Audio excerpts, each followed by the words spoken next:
Bismillahirrahmanirrahim. Assalamualaikum warahmatullahi ta'ala wabarakatuh. Allahumma hdina wahdi bina waj'alna minal muhtadin. Allahumma hdina wahdi bina waj'alna minal muhtadin. La ilaha illallah wahdahu la syarika lah.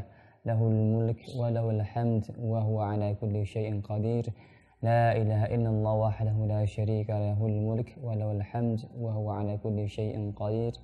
La ilaha illallah wahdahu la syarika lah, lahul mulk wa lahul hamd yuhyi wa yumitu wa huwa ala kulli syai'in qadir. Allahumma a'tiq riqabana minan nar, Allahumma a'tiq riqaba abaina wa ummahatina wa abnaina wa banatina wa azwajina wa dzurriyyatina anin nar ya rabbal alamin. Baik, ikhwati fillah, teman-teman sekalian, rekan-rekan sekalian, rahimani wa rahimakumullah. Alhamdulillah, insyaallah taala dengan izin Allah Subhanahu wa taala kita akan meneruskan pertemuan kita selanjutnya. Kita akan membahas bacaan dalam juz 30 surat demi surat, perlahan demi perlahan, bagaimana bacaan yang benar atau bacaan-bacaan yang kiranya perlu kita wanti-wanti terjadinya kesalahan. Karena kesalahan itu merubah makna ataupun sampai mengurangi kesempurnaan. Yang tujuannya tak bukan agar bacaan kita semakin menilai pahala yang besar di sisi Allah Subhanahu wa taala, pun yang kemudian juga adalah agar nantinya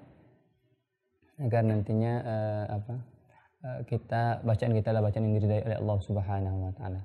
Sebelum kita lanjutkan, mari kita bersalawat kepada Rasulullah sallallahu alaihi wasallam. Allahumma shalli ala Muhammad wa ala ali Muhammad.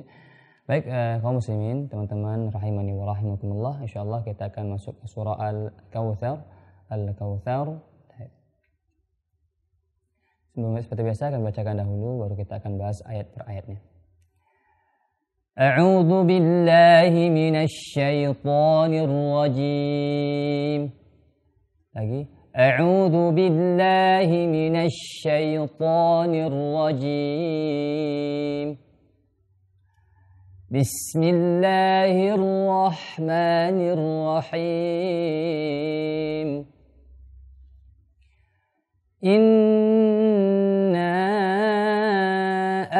أعطيناك الكوثر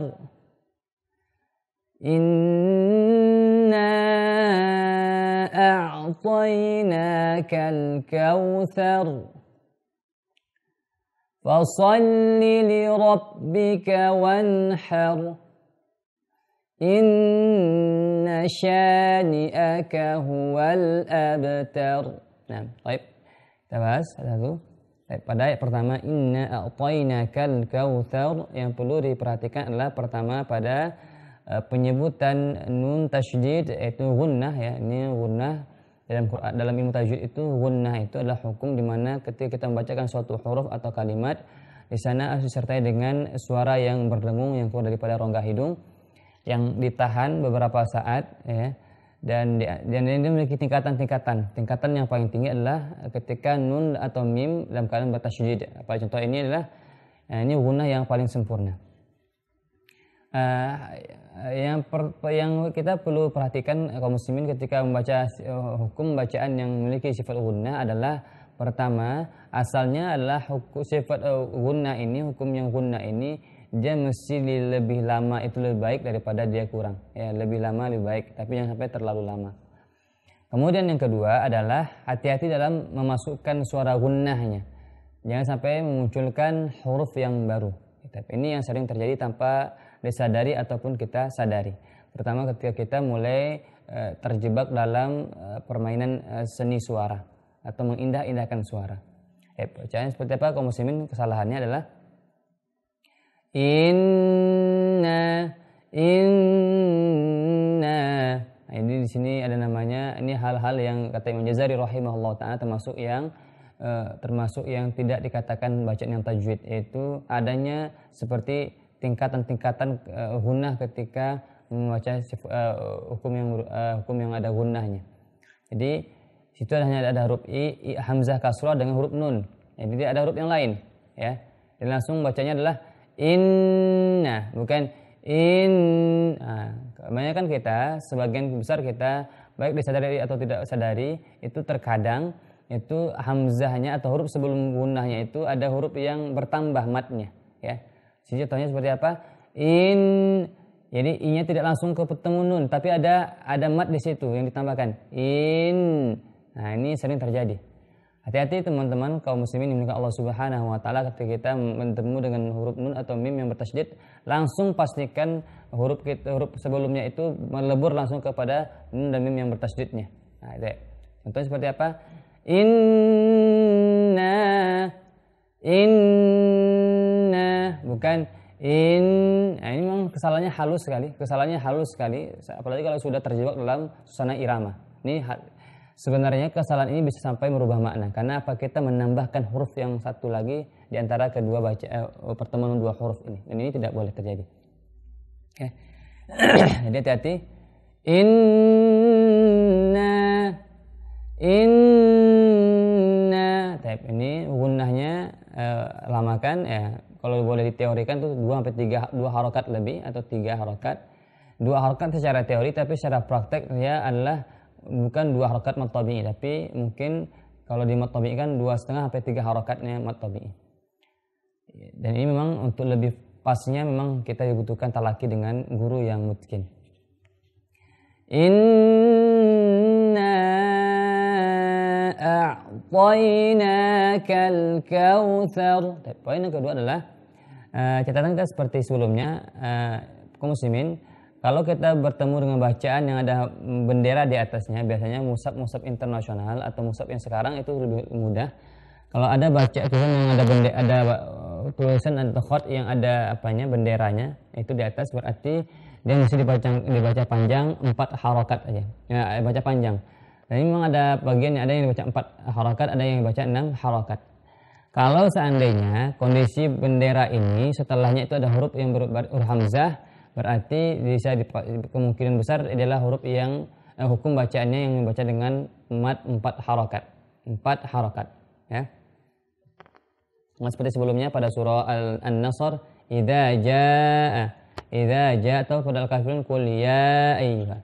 Jadi kalau kita dapati setelah benderanya ada huruf hamzah, kemungkinan itu bacaan madnya ada 4 harokat. Nah, ini kita harus konsisten, tidak boleh terlalu berlebihan, karena memang nanti akan ada kaedah, ada kaedah yang perlu kita ketahui. Terlebih kami juga sering sampaikan beberapa kali bahwa ketika hamzah bertemu dengan mad tabi'i yang beda kata, dia punya beberapa bentuk cara membacanya. Kalau kita pengen baca 2 harokat, maka ini diperbolehkan, tetapi dia punya ketentuan-ketentuan yang lainnya. Yang paling aman adalah kita bacanya dengan 4 harokat. 4 harokat, atau kalau pengen 2 harokat, ini perlu bimbingan daripada guru. Tidak boleh asal-asalan. Ya, kemudian poin yang berikutnya perlu kita perhatikan adalah seperti biasa pada Al-Kafirun sudah kita bahas juga, itu ain sukun. Ain sukun, dan ini huruf yang ketika dia sukun maka sifat tawassutnya jelas sekali. Tawassutnya sifat jelas sekali, yaitu mengalirnya suara beberapa saat, ya, tidak sepanjang rokhwah. Nah, ini kadang-kadang atau bahasa lebih mudahnya adalah ain ini ketika dia sukun maka terasakan kenyalnya. Nah, kekenyalan huruf ain ini kadang-kadang cara mendapatkannya ini yang sering keliru sebagian kita. Kita mengayunkan huruf sebelumnya, padahal ini salah. Contohnya apa? Inna a'tayna atau iyyaka na'budu. Jadi dia mengayunkan huruf sebelumnya, ini salah. Ya, ini salah. Kita masukkan langsung kita tekan huruf ainnya, setelah itu akan ada suara yang mesti kita alirkan. Inna a'ta. Inna a'ta, bukan inna a'ta, ini salah. A'ta ini kesalahan yang sama konsekuensinya seperti yang kita jelaskan ketika gunnah tadi. Ya, jadi yang betul seperti apa? A'tayna. A'tayna, bukan a'tayna. Ya, coba sekali lagi kita bacakan. Inna a'tainakal kautsar. Nah, itu dia. Yang berikutnya adalah hati-hati pada huruf bacaan kal kautsar. Itu ra sukun. Kaum muslimin, huruf ra ini huruf yang termasuk memiliki huruf sifat yang paling banyak, ya. Huruf ra ini huruf yang diantara sifatnya adalah sifatnya itikrar. Itikrar itu adalah getaran yang berulang-ulang. Nah, jadi ra ini huruf yang bagaimanapun keadaannya dia mesti bergetar, tidak boleh dia saklek begitu. Ra, tapi dia Allah. Nah, namun getaran ro ini yang perlu kita perhatikan juga. Selain dia bergetar, harus bergetar, tetapi di saat yang sama dia punya sifat yang lain yang mesti diperhatikan, kita jaga-jaga. Apa itu? Tidak boleh dia terlalu bergetar sekali. Maka ada yang mengatakan getar ro ini hanya satu saja, hanya sekali getaran saja. Tapi yang lain mengatakan nggak tahu berapa getarannya. Intinya tidak boleh terlalu bergetar, tidak boleh terlalu bergetar. Getarnya tidak boleh hilang, tapi jangan sampai ke bablasan. Maka roh ini supaya sempurna kita menyebutkannya, maka harus kita kuasai betul sifat makhrajnya. Makhraj huruf roh itu adalah ujung ya, atau kepala ujung, tapi sudah masuk kepala lidah itu bertemu dengan gusi dari atas. Ya, ini ya betul, bukan kalau ujungnya kemungkinan bergetar lebih. Tapi Nah, kalau kita lamakan itu suara yang ada suaranya yang panjang, getarnya nggak ada lagi. Tapi kalau kita ujung lidahnya terlalu naik, ujung lidahnya aja, maka bunyi seperti ini. Nah, itu getarnya banyak. Ini salah. Ya. Getarnya tidak banyak, tapi yang lama itu adalah suaranya. Nah, di sini ketika ro ini tebal, kaum muslimin, ini yang perlu kita perhatikan. Maka jangan jangan dibiarkan bibir kita lepas ke depan. Kautsar, tapi tarik. Kautsar, ya, in kautsar, ya, tapi kautsar. Nah, memang ini tidak sampai merubah makna, tapi memang mengurangi kesempurnaan. Memang ini perlu latihan, ya, perlu dibimbing. Ya, kautsar, bukan kautsar. Nggak boleh sampai bergetar seperti itu. Tapi kita coba aja sempurna. Inna a'tainakal kautsar. Nah, kautsar. Nah, seperti itu. Berikutnya, fasalli li rabbika wanhar. Fasalli li rabbika. Ini yang perlu diperhatikan huruf shadnya. Ya, atau fa-nya dulu juga perlu diperhatikan. Fa itu huruf yang tipis ya, teman-teman. Huruf yang ketika sebutkan mulut kita terbuka, lidah kita jatuh ke bawah, ke dasar mulut. Ya. Adapun shad ini huruf tebal. Nah, hati-hati jangan sampai fa-nya menjadi tebal atau sebaliknya shad-nya menjadi tipis. Seperti contohnya apa? Foso, ini salah. Foso, la, ini salah. Yang betul adalah falso, fa tipis, shad tebalkan. Falsalli, ya. Fa tipis, shad tebal, lam tipis. Jangan sebaliknya. Fa-nya tipis, shad-nya juga tipis. Fasal, ini salah ya, fasal. Falso, fa tipis, shad tebal. Shad angkat pangkal lidahnya, kemudian rahangnya itbaq, merapat sedikit. So, tapi tidak monyong ya, falso. Ini salah, tidak boleh monyongkan. Falsalli, bukan falsalli. Ketika masuk huruf lam, bibirnya tarik lagi, tipiskan. Falsalli, bukan falsalli. Ini dia. Terkhusus untuk shad, teman-teman sekalian, shad ini ada huruf yang mirip sekali posisinya dengan dia, yaitu huruf sin. Bedanya cuma ada antara tebal dengan tipis. Makanya sampai kita merubahnya jadi fasal jadi fasal ini salah. Ya, fasalli, la falsalli. Sama iyyaka na'budu wa iyyaka nasta'in, salah, tapi nasta'in sin. Salli. Kemudian sama ya, tapi yang kemudian wanhar sama ro-nya perhatikan seperti kautsar tadi. Kemudian yang nun ketemu dengan ha, ini adalah izhar, tapi jangan sampai menghilangkan sifat ghunna aslinya. Fasalli li rabbika wanhar, bukan wanhar, bukan ketus ya. Nun ghunna aslinya jangan dihilangkan. Wanhar, ha tipis, wanha salah. Nah, ini perhatikan ya. Waw itu cenderung orang kadang menebalkannya. Kenapa? Waw itu huruf tipis. Cuman memang ketika menyebutkannya posisi mulut kita dari depan. Wa. Nah, sebagian kita kadang-kadang menarik mulutnya ketika huruf waw itu tidak sempurna sehingga wawnya ditebal. Wan. Nah, ini salah. Kalau sudah wawnya tebal, kemungkinan ha-nya jadi tebal. Wanha. Jadi wanha. Fasalli li rabbika wanhar. Fasalli li rabbika wanhar. Berikutnya terakhir. sama inna syani'aka huwal abtar, sama itu pada menyebutkan gunnah dengan in, tapi in langsung inna syani'aka. Nah, ini shin ya, huruf shin. Huruf shin teman-teman sifatnya huruf yang makhrajnya di tengah-tengah ya. Wal wastu fajimu syinu ya. Shin ini huruf yang posisinya adalah lidah bagian tengah merapat ke langit-langit ke atas, tapi tidak sempurna rapatnya, ada celah di tengah-tengahnya, kemudian disertai hembusan suara ya. Lidah kita bagian tengah merapat ke langit-langit tapi ada celah, kemudian hembusan suara. Nah, jadi ini tidak monyong ya, bukan inna sya, salah. Ini sya salah. Inna sya. Tidak ada mulut kita yang memiliki kontribusi menyebutkan huruf shin ini, tidak ada.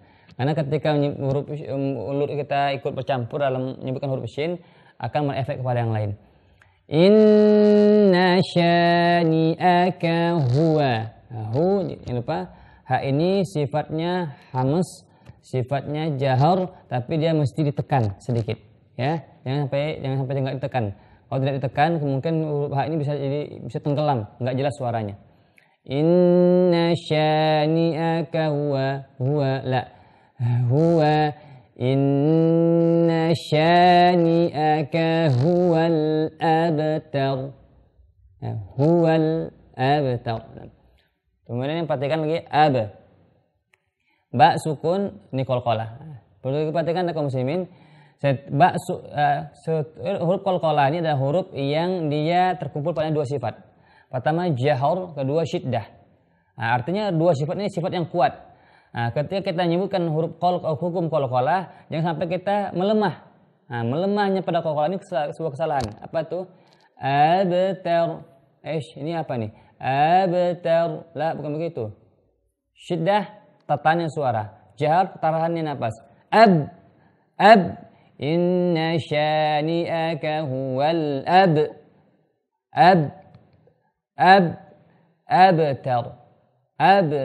Bukan abtar, bukan ab. Ini salah ya. Sehingga kadang-kadang ini menimbulkan huruf yang lain. Ini salah. Ya. Sempurnakan sifat syiddahnya, sempurnakan sifat jaharnya, insyaallah qalqalahnya akan sempurna. Nah, ketika terjadi kesalahan pada qalqalah, kemungkinan adalah kaum muslimin tidak sempurna dua sifat ini ya. Qalqalah adalah sifat yang muncul pada suatu huruf karena terkumpulnya sempurna atau terlaksana dengan sempurna dua sifat, yaitu syiddah dan jahar. Ya, itu seterusnya. Qul huwallahu ahad. Kalau kita lambatkan ya. Qul huwallahu ahad.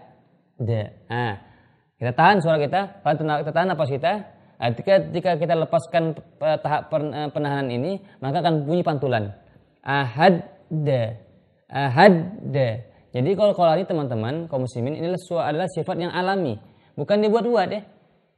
Ya, qul a'udzu birabbil falaq. Nah, itu dibuat-buat, falaq dibuat-buat itu. Ya, ingat, qalqalah bukan dibuat-buat, dia akan alami munculnya ketika sifat syiddah dengan jahar kita sempurnakan. Abtar, bukan abtar. Itu dibuat-buat, ini salah. Poin berikutnya yang perlu diperhatikan pada qalqalah pada abtar ini adalah ba termasuk huruf yang tipis. Nah, ketika kita menyebutkan huruf qalqalah yang tipis, maka tarik sedikit bibirnya. Jangan terlalu berlebihan. Salah. Nah, sebagian kita mungkin pengen menjaga ketipisannya, jadi salah. Tariknya sedikit saja. Huwal bukan huwal atau sebaliknya ditebalkan huwal salah nih. Kalau nggak ditarikkan juga salah. Huwal ya, huwal ta tipis, ra tebal, tar. Inna syani'aka huwal abtar. Nah, kita coba dari awal ke akhir. Bismillahirrahmanirrahim. Inna syani'aka huwal abtar. Inna a'tainakal kautsar. فصل لربك وانحر إن شانئك هو الأبتر. Nah.